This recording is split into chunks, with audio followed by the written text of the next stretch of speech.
Faslun fi ba'di ma'asil batni wa haddi syaribil khamri.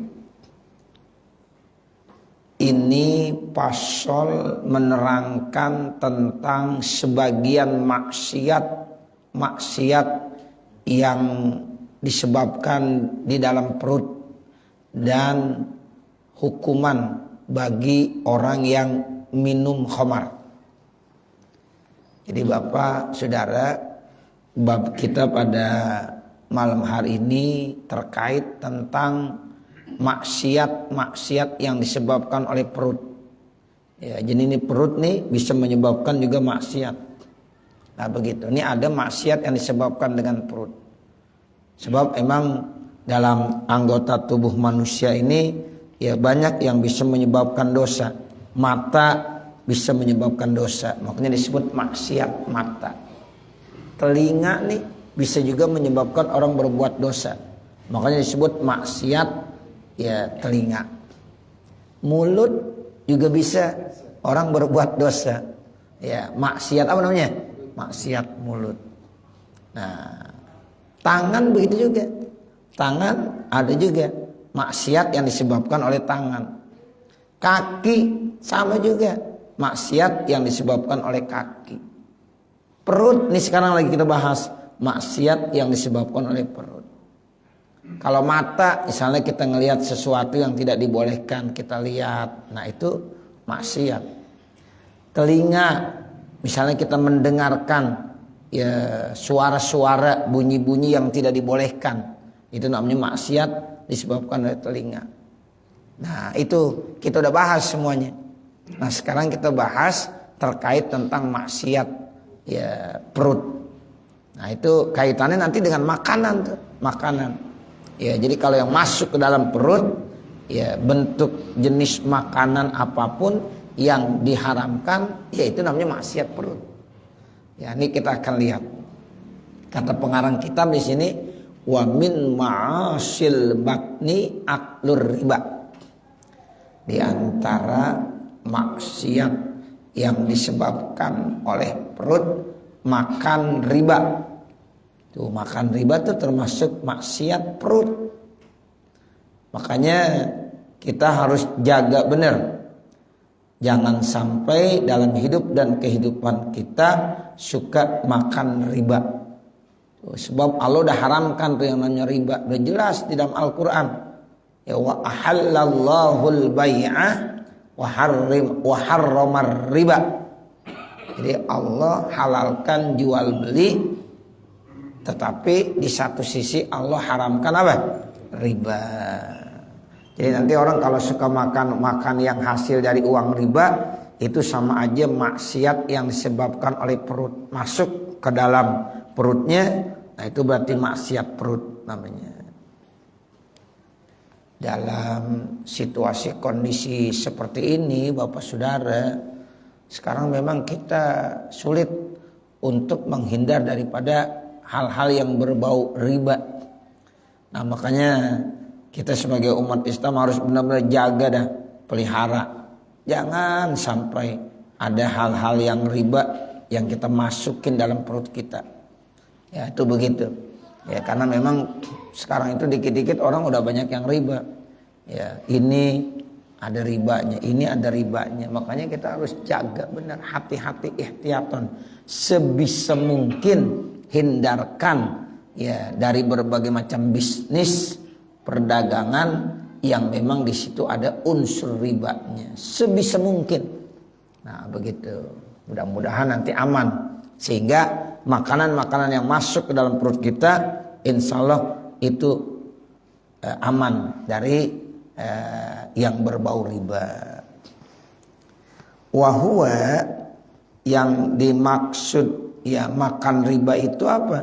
Minal kabairi, termasuk dosa besar, bil ijma'i, dengan sepakat ulama. Jadi ijma' ulama bahwa riba termasuk dosa besar. Wal muksu, ada lagi makan dari hasil cukai. Ail jabayatu, yaitu pajak cukai. Au ma ya'khuzuha a'wanu sultani, atau sesuatu yang diambil ya oleh pembantu-pembantu penguasa. Zulman, secara zolim, indal bai'i, ketika jual, wasyira'i, dan ketika membeli.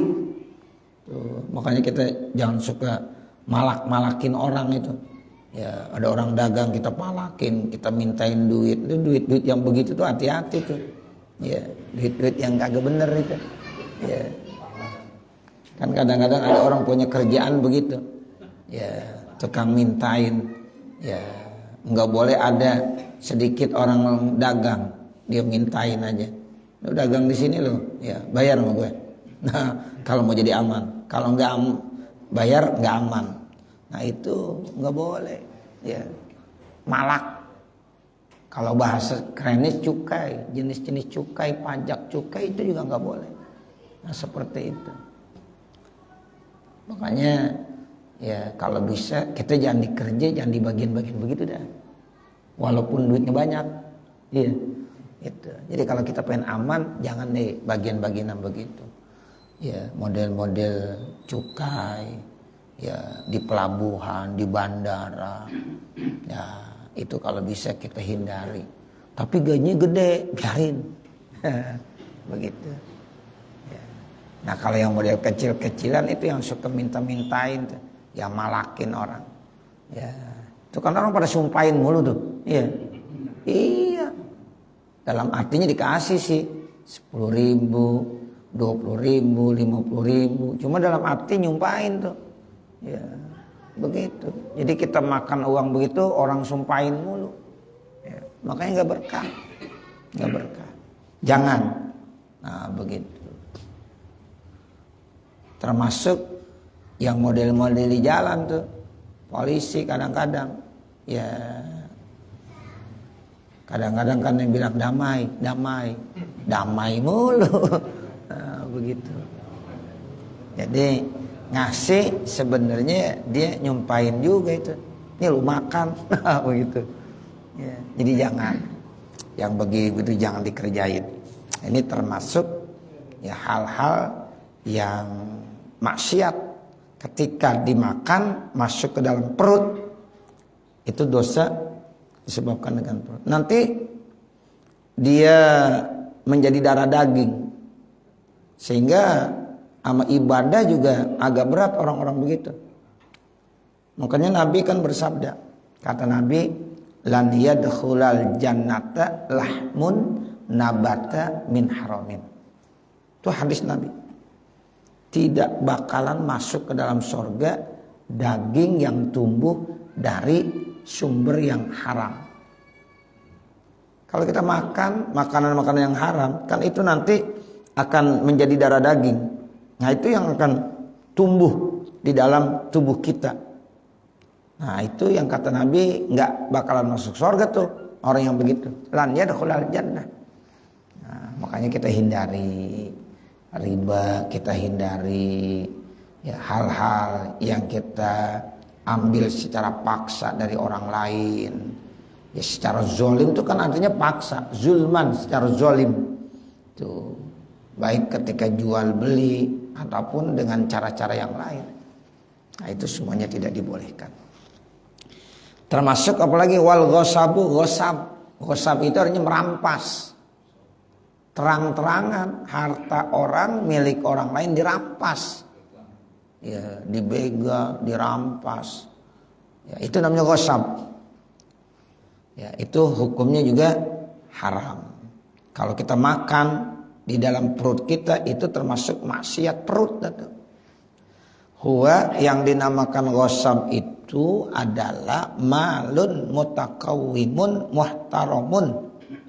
Jadi harta yang punya nilai, ya, yang dimuliakan, ukhiza, kemudian diambil, dirampas, bila izni malikihi, tanpa izin pemiliknya, bila khofiyatin, tanpa samar-samar, terang-terangan artinya. Itu bila khofiyatin itu tanpa samar. Artinya terang-terangan dia merampas, dia mengambil milik orang lain. Nah itu namanya ghasab. Haram hukumnya. Ya, itu termasuk maksiat perut. Hasil-hasil ghasab atau hasil-hasil merampas kalau dimakan maka itu menjadi maksiat semuanya. Apalagi itu diberikan buat keluarganya, anak istrinya. Anak istrinya nggak tahu ya bahwa ya orang tersebut mengambil dari hasil ghasab, merampas. Nah kan kasihan. Jadi anak istrinya dikasih makan dari uang-uang yang haram. Wasarikotu, ada lagi sarikoh, curi. Jadi ada ghasab, ada sarikoh. Kalau ghasab ngambil harta orang lain tanpa izin secara terang-terangan. Nah kalau sarikoh apa?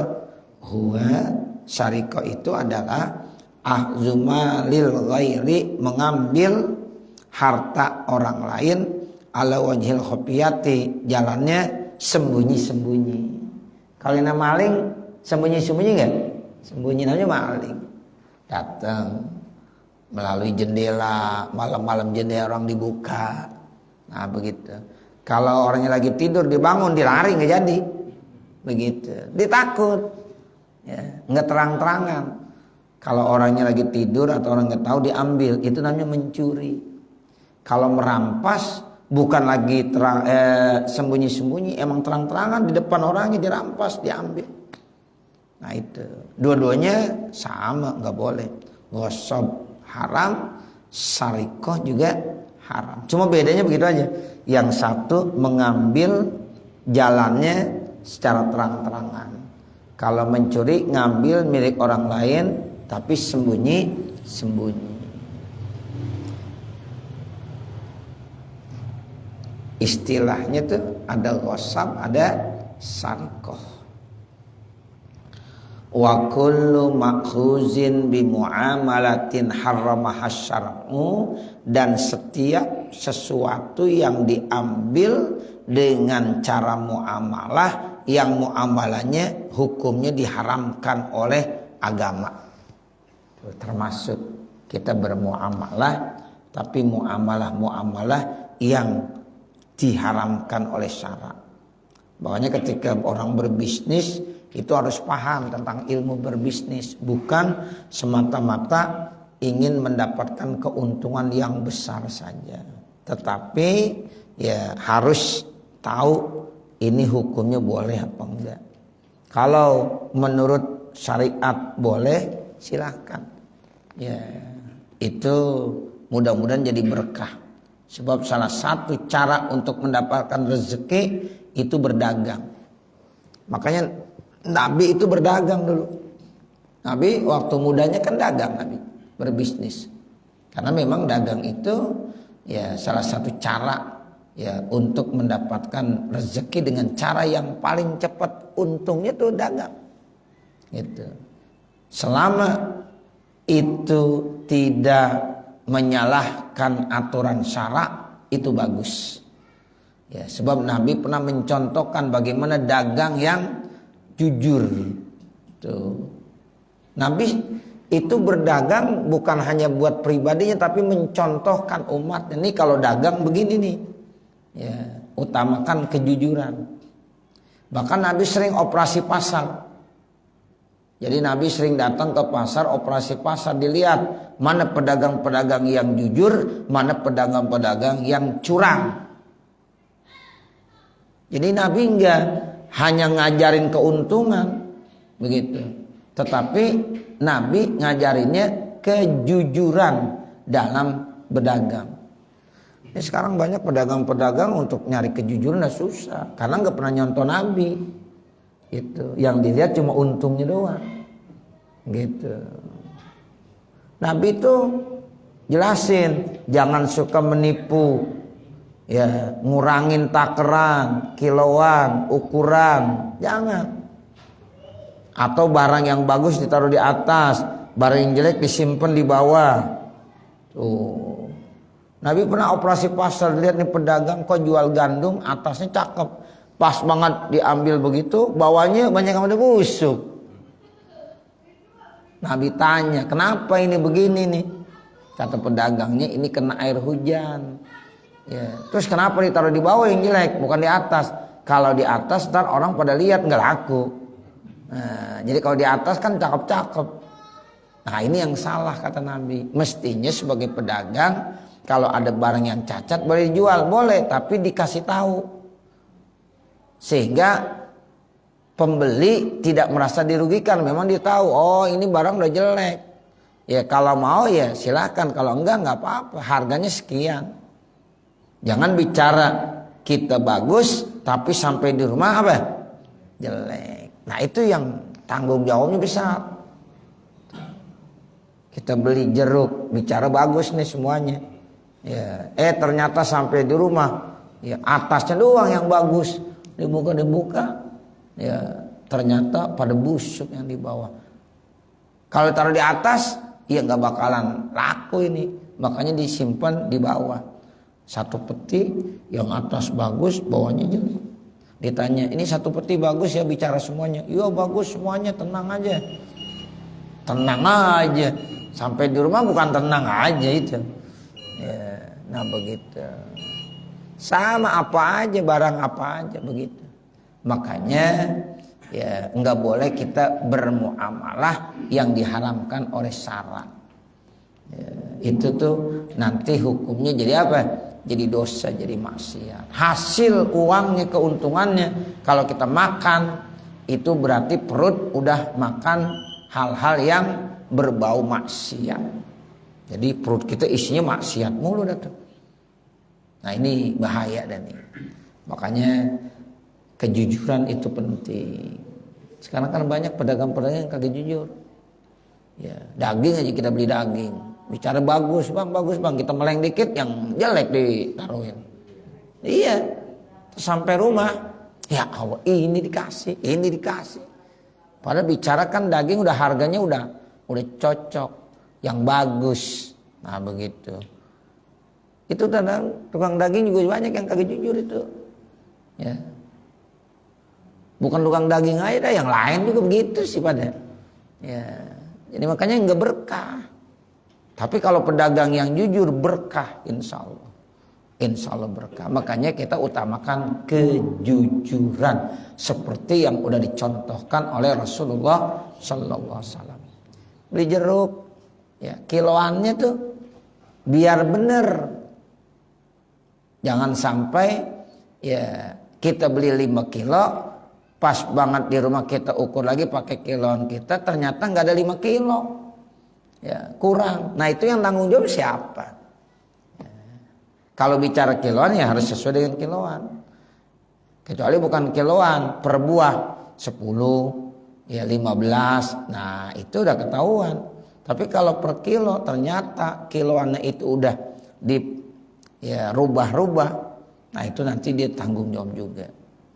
Makanya Allah berfirman tuh dalam Al-Quran, wailul lil mutaffifin alladzina izaqtalu 'alan nasi yastawfun wa iza kaluhum aw wazanuhum yukhsirun. Itu termasuk celaka, neraka wail bagi siapa? Pedagang-pedagang yang curang. Tuh. Yang suka ngurangin takaran. Kalau dibeli sama orang lain maunya sempurna.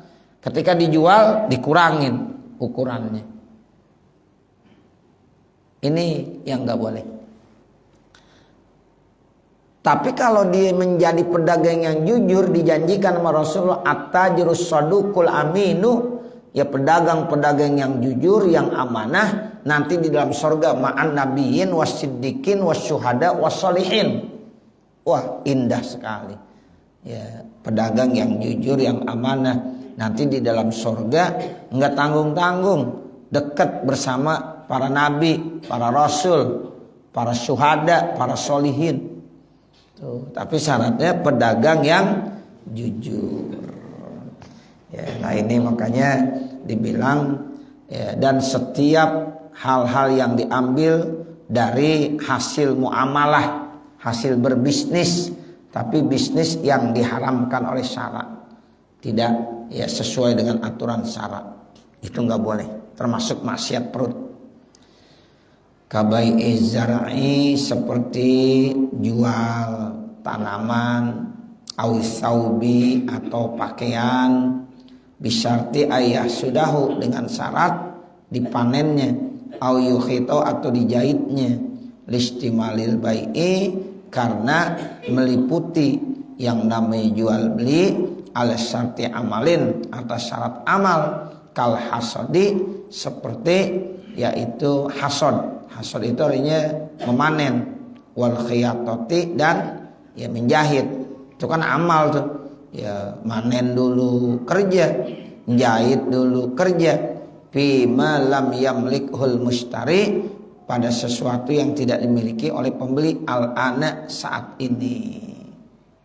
Wa nahwi zalika dan seumpama itu minal muamalatil fasidati dari muamalah yang fasidah, yang rusak. Kita kalau beli buah Pak, ya misalnya sama orang, saya beli ini, ya kemudian itu buah masih muda, harganya murah, kita bayar, tapi nanti metiknya, panennya kalau udah pada bagus-bagus, itu juga nggak boleh. Ya, dibeli sengaja masih pentil. Ini yang punya kebun ya emang lagi butuh uang, ya punya pun mangga misalnya banyak, ya baru pada ya muda-muda perlu duit dia. Dah saya jualan nih mangga semuanya berapa duit? Kata yang beli, iya saya beli, tapi nanti saya petiknya kalau udah mateng, ya udah tua baru saya panen. Nah seperti itu. Kata yang punya pohon mangga, iya nggak apa-apa. Ya, tapi kan itu harga muda, berarti harga muda lebih murah. Nah, seperti itu nggak boleh, nggak boleh itu. Ya karena itu namanya jual beli gharar, bai'ul gharar istilahnya, jual beli yang ada spekulasi. Bisa mungkin saja yang punya pohon mangga yang untung, habis dia jual ada hama nyerang, habis semuanya. Tukang mangganya untung, yang beli rugi. Atau bisa jadi yang kedua, dia udah jual ternyata hasilnya bagus, ya panen itu cakep-cakep tuh mangganya, itu kalau dijual bisa 2 kali lipat. Itu yang punya pohon mangga ya rugi, nyesel dia. Ya Allah, gue tau gue jual sekarang aja nih. Nah begitu. Jadi itu nggak boleh, ya nggak boleh. Ya, itu namanya bai'ul gharar. Ya, jual beli penuh dengan spekulasi. Ya, jadi yang model-model begitu jangan. Kadang-kadang kan tengkolak duitnya banyak, pinter. Nah ini petani-petani yang butuh duit, mana nih rambutan masih pentil dibeli. Ya kan murah, si pentil lo gue beli aja sini, lo kan perlu duit nih, borong semuanya berapa? Wah apalagi rambutan cipelat ya, wah pas nanti udah merah baru dipetik. Nah itu kan otomatis yang punya rambutan rugi, ya rugi. Belinya saat lagi pentil, ya murah. Nah, kebetulan yang punya pun rambut lagi perlu duit lagi, udah dah saya lagi butuh nih, ya.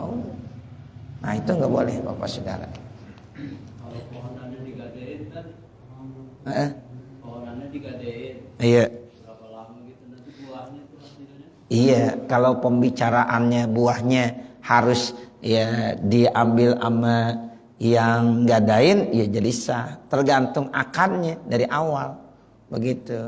Berapa lama nih digadaikannya, 1 tahun 2 tahun.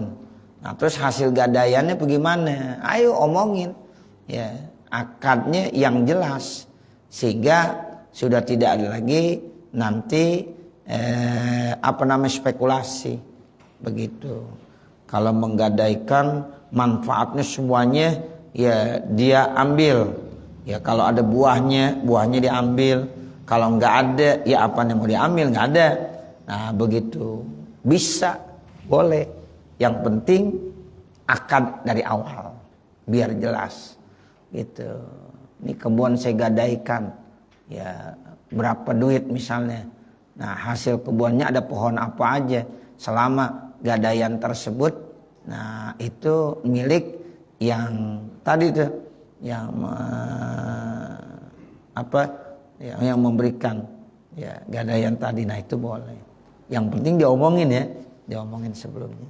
Jadi jelas. Sama juga gadaiannya apa, motor. Kalau kata dia motor boleh dipakai, tapi harus berdua aja. Kita pakai bertiga. Nah itu nggak boleh. Ya.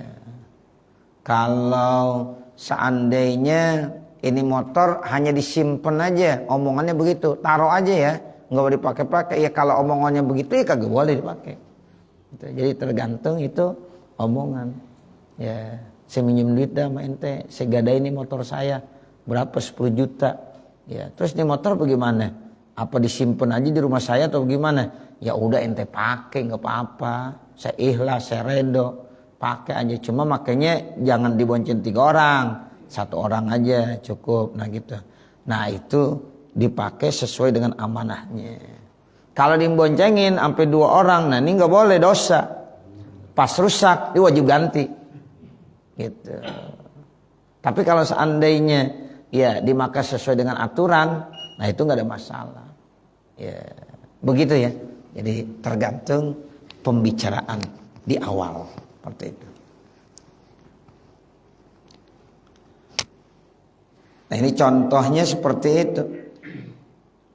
Listimalil bai'i, karena meliputi jual tadi ala syarti amalin, atas syarat amal.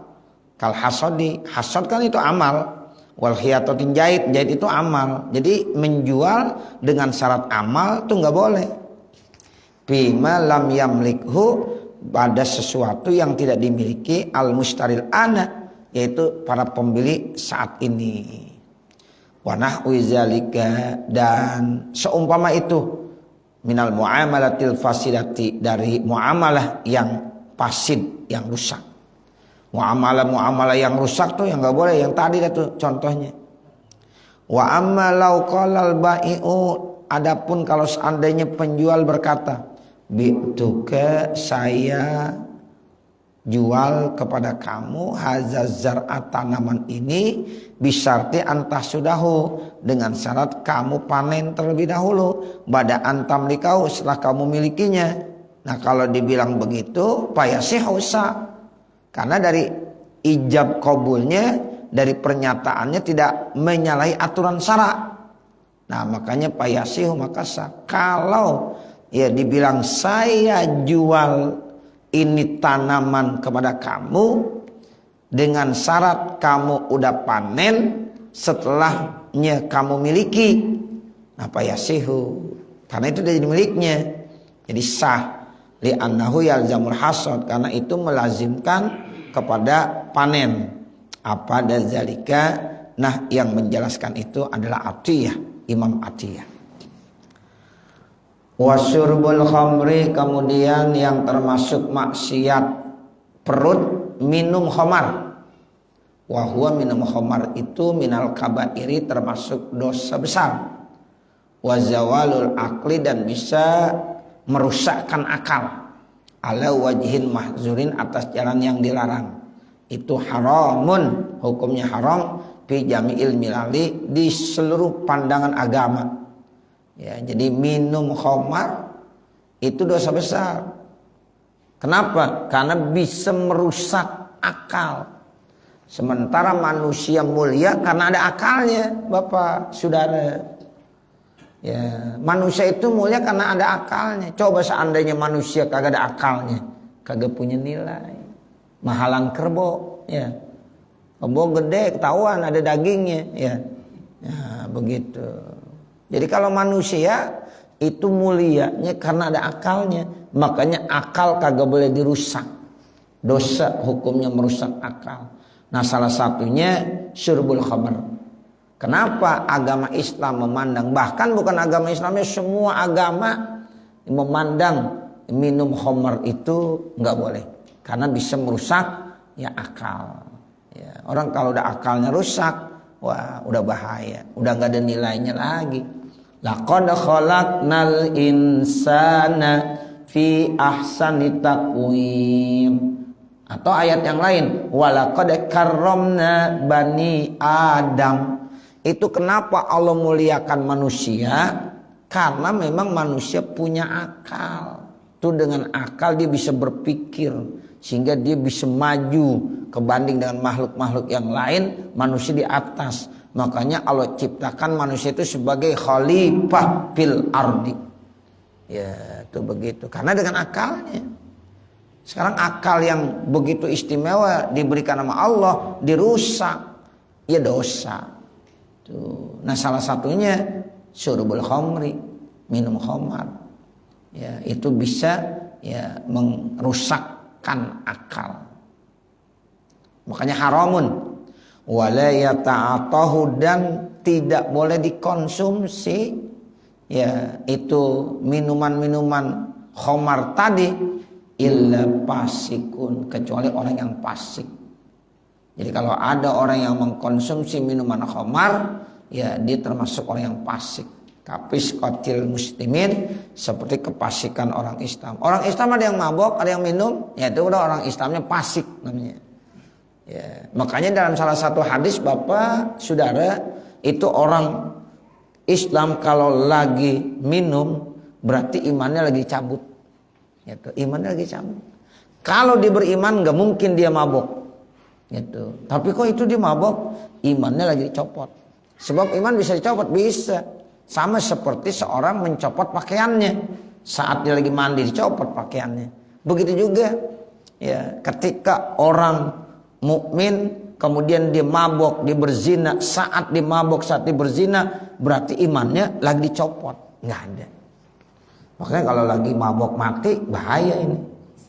Ya, lagi zina mati, bahaya. Karena imannya lagi dicopot. Nah, kalau dia sadar kembali imannya, ya kembali lagi. Kalau ditaubat, nah mudah-mudahan Allah Maha Pengampun. Begitu. Dia habis mabok, kemudian sekarang dia sadar, dia taubat. Itu bagaimana? Mudah-mudahan ya sebesar apapun dosa yang dilakukan, kalau ditaubat taubatan nasuha, insya Allah diampunin. Begitu. Yang repot nih, yang kita khawatir pada saat lagi mabok, ya itu dimati. Belum sempat taubat kan berarti. Ya, nah ini yang dikatakan imannya lagi dicopot, mati. Sama orang berzina.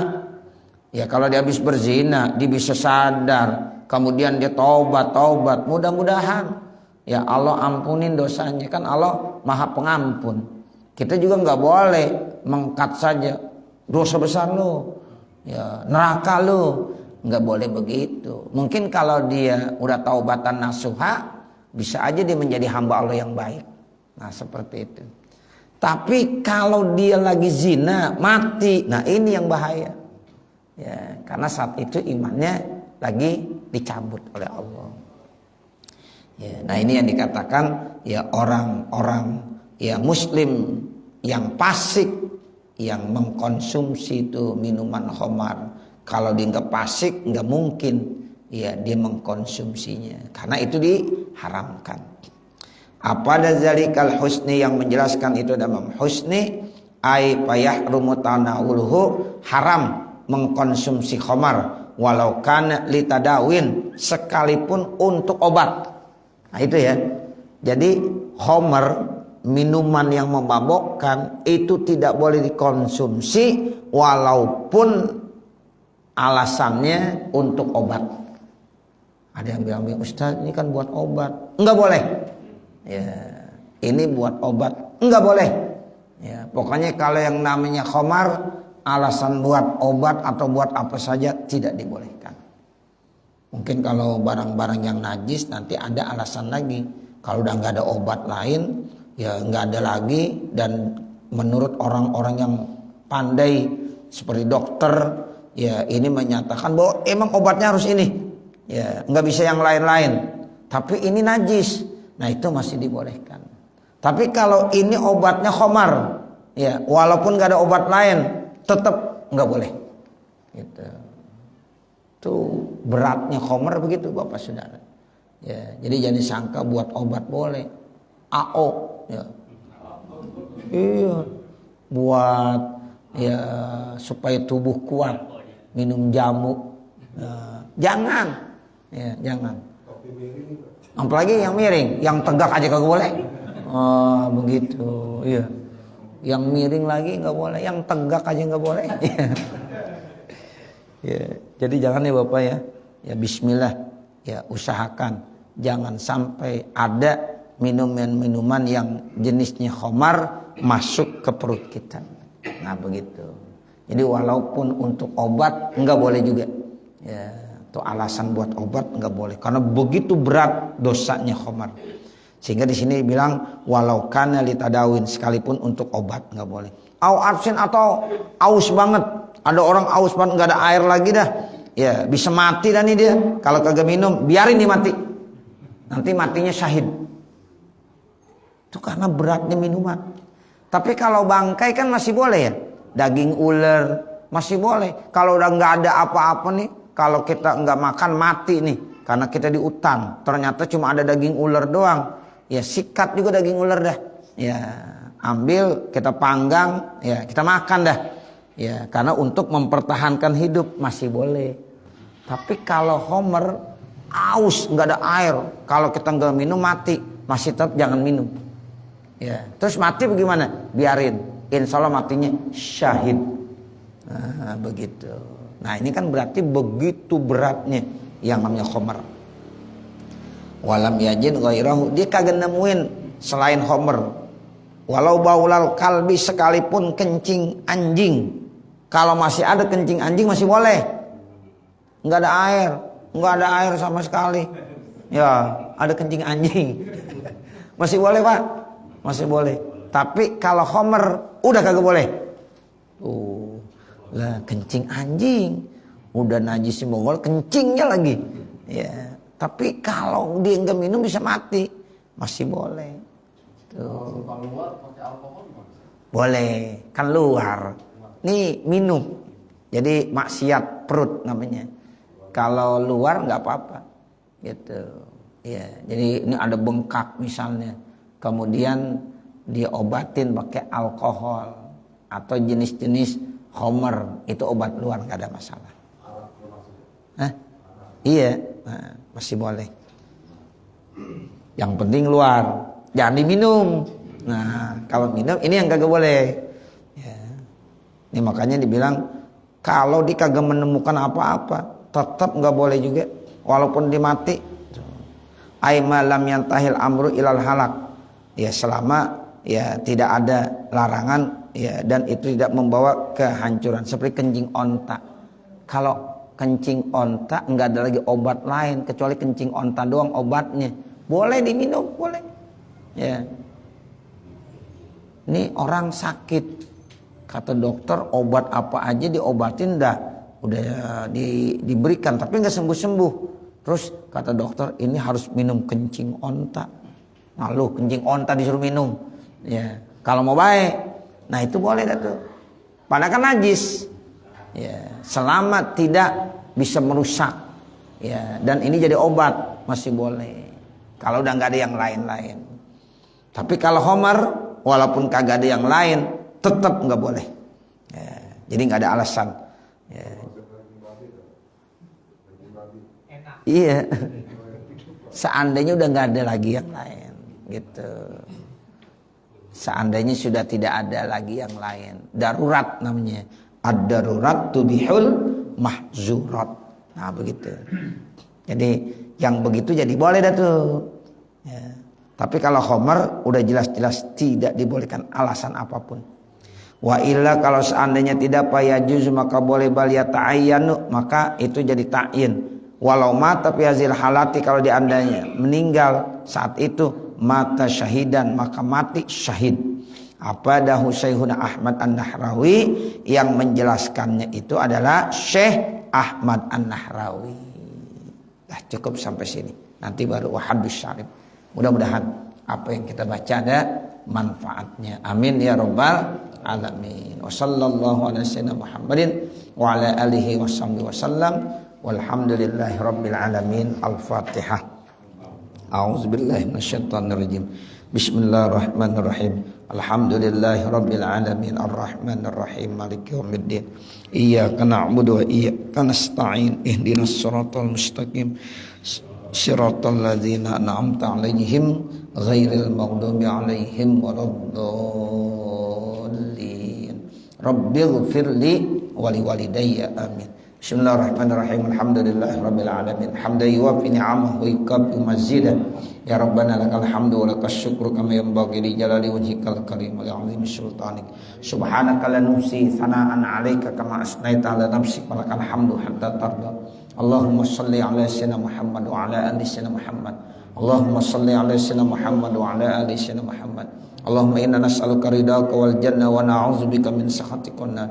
Allahumma shrah lana sudurana wa yassir lana umurana warham amwatana washfi mardana waqdi hawaijana wahtim bisolihati a'malana birahmatika ya arhamar rahimin. Rabbana atina fid dunya hasanah wa fil akhirati hasanah wa qina adzabannar. Wa sallallahu ala sayyidina Muhammadin wa ala alihi wa sahbihi wasallam walhamdulillahi rabbil alamin. Wassalamualaikum warahmatullahi wabarakatuh.